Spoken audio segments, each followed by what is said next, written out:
Who should you live with after 70 to live longer and feel happier? It's a question most of us never ask until we have to, and by then the answer often comes too late. Roger, a 74-year-old widower, thought he'd figured it out. Living alone felt like freedom until a cold night and a quiet fall reminded him just how fragile solitude can be. What followed was a decade-long journey through four very different living arrangements: family roommates, senior communities, and something much more personal.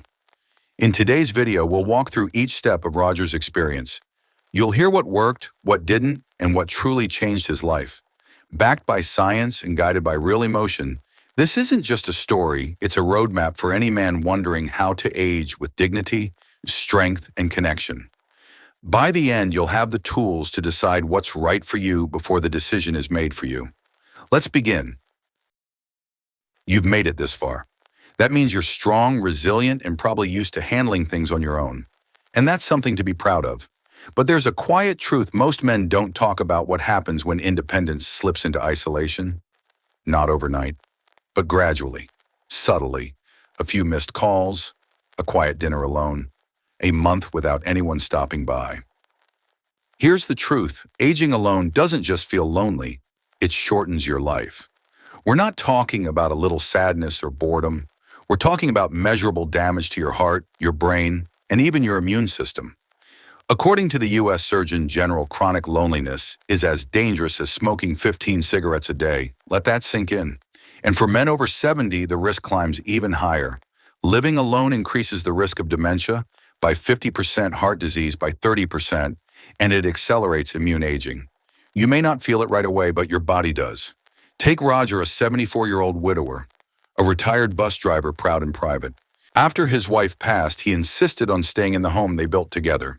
He said it was about memories, but deep down, it was about proving he could manage alone. Then one night, he slipped in the bathroom and hit his shoulder hard. He couldn't stand. No phone nearby. He lay there until morning, when his mailman noticed his newspapers hadn't been picked up. Roger survived, but something shifted in him. Not just physically, but in the belief that being strong always meant doing everything alone. And it's not just him. Thousands of men, maybe even you, leave the television on at night just to hear another voice. You stretch out small talk with the cashier. You tell your son you're doing fine even when the house feels unbearably quiet. But here's the part no one tells you. This isn't about being needy.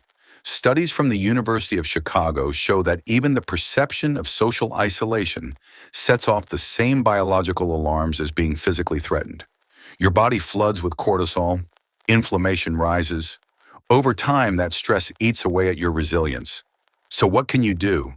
Start by rethinking what independence really means. It's not doing everything alone, it's choosing connection with intention. That doesn't mean giving up your space or your dignity. It might mean scheduling one call a week, saying yes to a neighbor's invitation, having a regular coffee buddy. Tiny acts of connection protect you more than you realize. Because living a long life is good, but living a connected one, that's what gives it meaning. And what about you? Have you ever felt that kind of creeping quiet in your life? Maybe you didn't want to admit it. Maybe you still don't. If this part of the video resonates, type number 1 in the comments, or share a time when solitude started feeling a little too heavy. You're not alone, and your voice could be the reminder someone else needs right now. Next, let's look at what happened when Roger tried the most obvious option first: moving in with family. For many older adults, especially after losing a spouse, moving in with family seems like the natural next step. It offers comfort, familiarity, and peace of mind, at least on paper. You're not just safe, you're with your people. For a while, that's exactly what it feels like. A new kind of closeness, a reason to get up and be part of something again. That's what Roger thought too. After his fall, his daughter Emily insisted he move in. She had a finished basement set up like a small apartment. It had a private entrance, a cozy reading chair, even a kitchenette. At first, Roger was relieved. Dinner with his grandchildren, Sunday football in the living room, someone to talk to in the mornings. But after a few months, something shifted. The routines that once brought joy started to feel fragile. Roger began to sense that his presence, though welcomed, was changing the energy of the house. He felt hesitant to come upstairs unannounced. He skipped meals if he didn't feel well, worried about being seen as a burden. Even moments of silence felt loaded, like he was constantly negotiating how much space he was allowed to take up. His daughter meant well, but the unspoken expectations began to weigh on both of them. She often asked if he was okay, but rarely gave him space to answer honestly. Her husband, though kind, grew quiet around financial topics, especially when Roger offered to contribute, and the kids, once thrilled to have Grandpa nearby, started to guard their privacy more. Roger wasn't unhappy, but he wasn't himself either. He felt useful yet invisible, present but out of place. He had gone from being the head of his own home to a guest in someone else's life. Research backs up Roger's experience. According to the AARP, over 60% of multi-generational households experience some form of role confusion or stress within the first year. These issues don't come from a lack of love. They come from mismatched expectations, blurry boundaries, and the emotional weight of shared space, and yet some families make it work beautifully. The difference often lies in open conversations, mutual respect, and clear agreements before anyone moves in. It requires honest discussions about privacy, finances, responsibilities, and emotional needs. It's not just about where you sleep. It's about how you live together and whether each person still feels like themselves inside that arrangement. Roger eventually made the difficult decision to move out, not because it failed, but because it taught him what he truly needed: independence, yes, but with room for connection that felt equal. Have you ever lived with family in your later years? Did it bring you closer or create quiet tensions over time? If this story reflects something you've lived through, type number 2 in the comments. Or share one moment when family closeness became complicated. Your insight could help another man facing the same decision. Up next, let's explore the second living experiment that surprised even Roger himself, sharing a home with another senior. After moving out of his daughter's home, Roger wasn't quite sure what came next. He knew he didn't want to be completely alone again, but he also wasn't ready to give up his independence. What he needed was something in between. A living situation with companionship, but without the emotional weight of family dynamics. Something more equal, more balanced. The idea of having a roommate at 75 seemed almost ridiculous at first. Roommates were for college kids and young renters, not for someone who had raised a family and run a household. But Roger was curious. Through a local senior center, he came across a home share program matching older adults with compatible living partners. That's where he met Walt. Walt was 69, a retired mail carrier with a dry sense of humor and a quiet way about him. He had gone through a late-life divorce and was also looking for a practical, affordable, and meaningful way to share space. They started with coffee meetups talking about sleep schedules, house rules, political views, even how they handled guests. It felt more like interviewing a friend than filling out paperwork. Eventually, they agreed to give it a try. Roger rented the second bedroom in Walt's house. They each kept their own routines. Roger liked reading late, while Walt was up at dawn for his morning walk. Meals were flexible. Some nights they ate together and talked about baseball or books.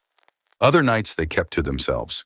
It was simple, respectful, and surprisingly peaceful. For Roger, what changed most wasn't the physical space, it was the emotional backdrop. Knowing someone else was nearby helped him sleep easier. There was someone to talk to if the news got heavy, someone to help if he felt dizzy, someone to laugh with when the day felt long. It wasn't forced friendship, it was chosen company. Research supports this model. According to the National Shared Housing Resource Center, senior roommate arrangements have a 78% success rate when matched properly.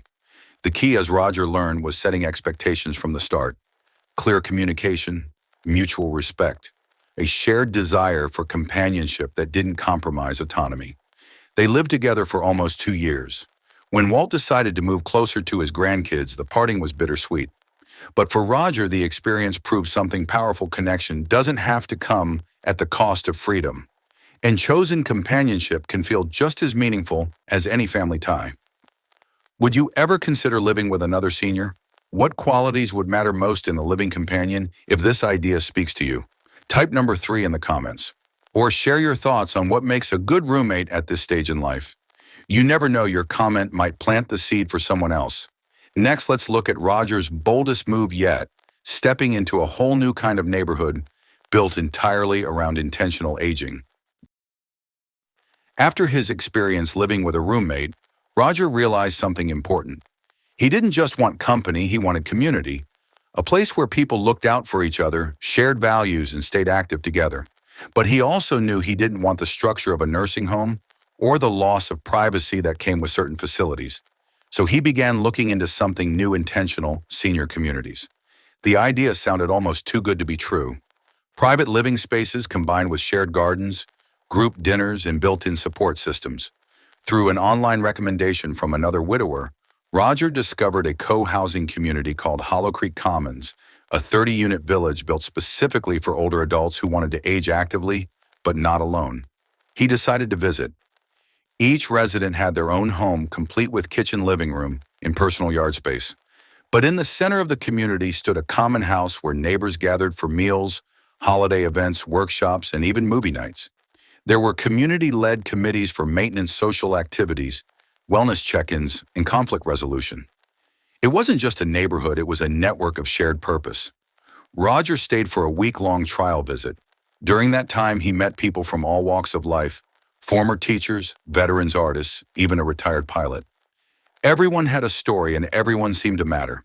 He enjoyed the potluck dinners, the casual porch conversations, and the morning walking group that met by the gardens. For the first time in years, Roger felt surrounded by people who weren't just present, they were engaged. But there were trade-offs. With all the community involvement came responsibilities.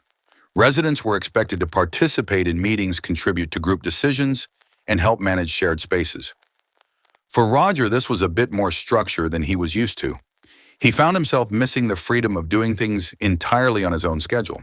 And although he respected the system, it felt like a little too much community at times. Still, he walked away with a new perspective. Co-housing showed him what was possible when people choose to grow older together, not by accident, but by design. It reminded him that aging doesn't have to mean shrinking your world. In the right environment, it can actually expand it. Studies from the Co-Housing Association of the U.S. confirm these benefits. Residents report stronger physical health, less loneliness, and even reduced healthcare costs. But more than that, they report a sense of belonging, something that becomes increasingly precious with age. Would you ever consider joining a community like this? What kind of neighbors would you want around you in your later years if this idea sparked something for you? Type number 4 in the comments. Or share what an ideal community would look like for you. Because for some, the best place to grow old is somewhere built for it. Coming up next, Roger discovers his most powerful solution, yet one that doesn't come from a building or a program. It comes from something deeper, a chosen circle of trust. After seeing the potential of co-housing, Roger returned home inspired, but also thoughtful. The idea of shared living appealed to him, but he still craved more freedom than structured communities could offer. What he truly wanted was connection without obligation. People who cared not because they had to, but because they chose to. That's when Roger stumbled onto something quietly powerful: the village model. It didn't start with a grand plan. It began with a neighbor, Thomas, who lived alone 2 houses down. They shared morning walks, sometimes picked up groceries for each other, and swapped tools for weekend repairs. Before long, another neighbor joined in, Linda, a widow who hosted Sunday soup nights. Then came Gary, a retired music teacher, and Paul, whose wife had passed just the year before. They weren't living under the same roof, but they were building something far more valuable: a circle of mutual support.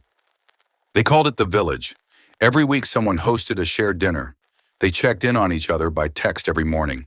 If one needed a ride to the doctor, someone volunteered. If another had a leak in the roof, help arrived before asking. Roger even became the group's go-to tech guy, helping everyone set up their phones and video calls. What made this model work was its flexibility. There were no contracts, no meetings, no formal rules.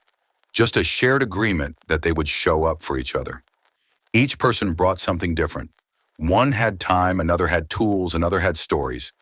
But most importantly, they all had the willingness to care and be cared for in return.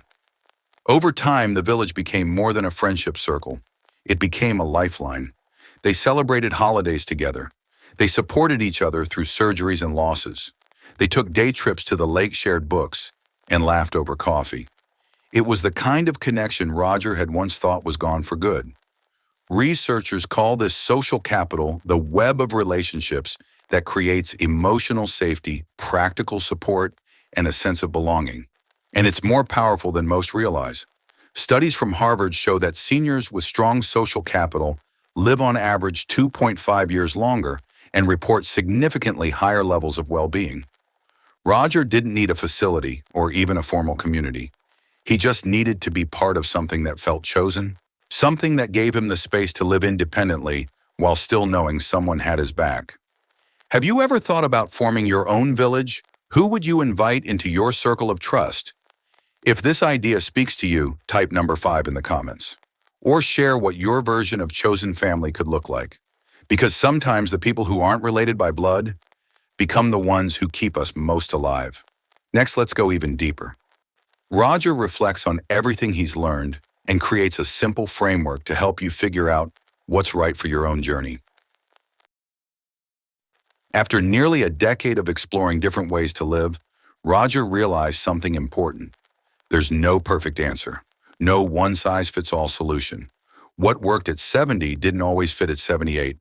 What felt comforting one year might feel confining the next. That's when he created a simple framework, 5 questions to help guide any older adult toward the right living arrangement for their needs. Not based on what others think is best, but based on what feels true to you. Question 1.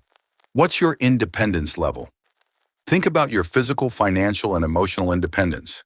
Can you manage daily tasks without help? Are you financially stable? Do you feel emotionally resilient?